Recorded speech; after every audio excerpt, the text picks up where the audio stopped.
All right. The name is Dale, doing a review of Mission Impossible Fallout, the 6th installment of the Mission Impossible franchise. I'm also going to do a quick recommendation / review of The Staircase and Evil Genius. Both of those are Netflix original documentary series. These reviews and recommendations are done on behalf of Audio Liquor Mag, Audio Liquor Magazine. First, we're going to start off with Mission Impossible Fallout. Tom Cruise has been making these Mission Impossible movies since the 90s. I believe he made the first Mission Impossible in like 96 or 97. So you're talking about a long time. And this is one of the few movie series that gets better and better as it goes along. That's rare because usually it's the reverse. Usually it's the early movies, the first movies in the series that are the best, and then as it goes along they tend to get worse, and you're like, why do they keep making these joints? So you could say that about Fast and Furious. They tend to be getting worse as they go along, in my opinion. But this just elevates and gets better and better with each one, it seems. So I have a lot of respect for Tom Cruise. You know, push all that Scientology to the side. I'm not digging that, I'm not feeling that, but I have a lot of respect for him other than that as an actor. I think he's very underrated as an actor. I think he's just seen as just action star, but he can really act. If you've seen movies like Born on the 4th of July, that's a movie he did in the late 80s. I believe it came out in the late 80s. He really proved way back then that he was a legitimate actor. That was a very good movie. It was a drama. He even proved it last year with this movie he made called American Made, where he's playing as a pilot. It's based on a true story. It's a drama. He showed he can really act there. I did a review on that last year. You can check that out on YouTube. That's a very good movie, proving that he's more than just an action star. But I also got a lot of respect for him because he does a lot of his own stunts in these Mission Impossible movies. And, you know, I just get scared. I hope, like, you don't hear a tragic story about, you know, God forbid, him dying from doing a stunt on one of these Mission Impossible movies. I believe he broke his ankle or twisted his ankle real bad doing a stunt in this Fallout Mission Impossible movie. So, but anyway, I'm going to tell you what the movie's about.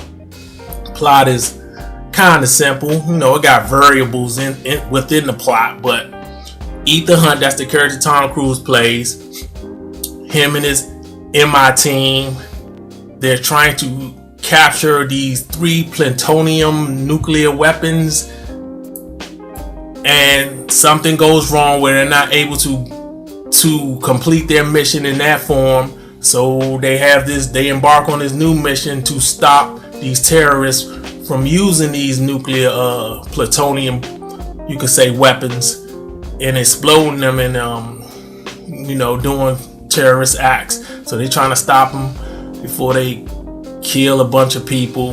And I really like the action. The action is top notch, of course. It's a long movie, but it moves along fast because it's constantly stuff happening, but nothing's forced.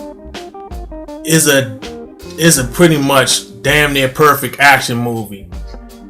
You have some of the key actors coming back to play the roles they played in the past. You got Ving Rhames, Simon Pegg, what's her name? Rebecca Ferguson. Almost forgot her name. Alec Baldwin. He comes back. You got some newcomers like Henry Cavill, Angela Bassett. They're new to this Mission Impossible franchise. They play key roles. If I had to rank this, well, first off, I'm giving this Mission Impossible Fallout an A. This is an A, no question about it. Go see it at the theaters. This is a must-see at the theaters, in my opinion. But I'm gonna rank the 6 Mission Impossible movies from last to best. I think the first one is ranked 6. I will put the second Mission Impossible at 5. I will put the third Mission Impossible at fourth, is in fourth. Now this where it gets tricky, because the last three Mission Impossibles was top notch, real good, like A grades. So I will have to go Mission Impossible Ghost Protocol. I will have to put that third, and I'm kind of going back and forth. Do I like Rogue Nation better than this new one, Fallout? I'm kind of back and forth on that, but I'm gonna go ahead and put Fallout at number 2 and put Rogue Nation number 1. But they could go back and forth. You could switch those. They about a tie to me. It's hard for me to really say which one of those, which are the last two, which one of those are better. I will have to watch Rogue Nation again. I want to basically see all of them, all 6 Mission Impossible movies again, to really make a good judgment on it. But I pretty much know 6 to 4. I pretty much know. It's the last 3 that get kind of tricky because they are so good, and so if they are better than each other, it's only by a little. So, but yeah, definitely go see that. Also, the director, Christopher McQuarrie, he's a great writer. He wrote The Usual Suspects. That's a classic. He also wrote and directed Way of the Gun. Now, that's an underrated movie, under the radar movie. It came out like early 2000s. Repeat value. To me, that's like a cult classic, because not too many people are aware of it, but people who've seen it really like it, and it's a movie you can watch over and over. And he did the first Jack Reacher. He did the previous Mission Impossible, Rogue Nation. So this guy got a good track record. I believe he wrote and directed Edge of Tomorrow, which is another Tom Cruise movie, and also Tom Cruise plays Jack Reacher. Now, he didn't do that second Jack Reacher, which I didn't like. So maybe they should have got him for that second one, and maybe it would have been a lot better. But anyway, we're going to go on to some Netflix recommendations. These are true crime documentary series. I am a fan of Netflix crime document series. They always get me hooked. I can watch them over and over. The first one I'm gonna recommend is The Staircase. This is about a high-profile murder trial of this novelist. His name is Michael Peterson, and it kind of follows the mysterious death of his wife that happened in 2001. He said it was an accident, that she fell down a flight of stairs, but you have people saying he murdered her, and it goes from this long trial.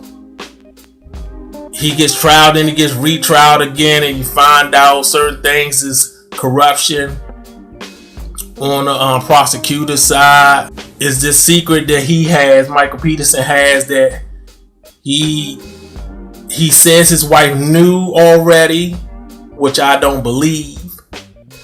But that secret, to me, could have been motive for him possibly murdering her. It's still up in the air if he murdered her or not. If it was an accident, a freak accident or not, you have to make your own judgment on that by watching the document series. But it's interesting. I will give it a B+. I'm also going to recommend another Netflix original documentary series called Evil Genius. This is a crazy story about a pizza bomber heist. This guy who's a pizza delivery man, decides to rob this bank, and he blows up himself. He explodes, and the FBI gets involved, and they have this bizarre collection of suspects who might have forced him into committing the heist, and the ones that actually attached the bomb to him, like it wasn't his idea to do all this. And it goes on this crazy, weird story about who made him do this, who put him up to it. It took place in Erie, Pennsylvania. I've traveled up there several times. That's where my wife is from. And where he actually blew himself up and the bank he actually robbed, in certain locations where the story in the documentary takes place. I actually been to those places. I was watching the documentary by myself on Netflix at first, and I was like, oh, I had to give my wife and say, yeah, that's where we've been there several times. We've been in that spot several times. So that made it even more strange that something would happen there, because where she's from is really like quiet, doesn't too much go on. A lot of her family's from up there, so that made it even more compelling. It's only 4 episodes. The Staircase, by the way, is 13 episodes, but The Evil Genius is only 4 episodes. It's an easy binge. It's interesting, so I highly recommend you watch both of those on Netflix if you have Netflix. And I'm done. I'm finished. There you go.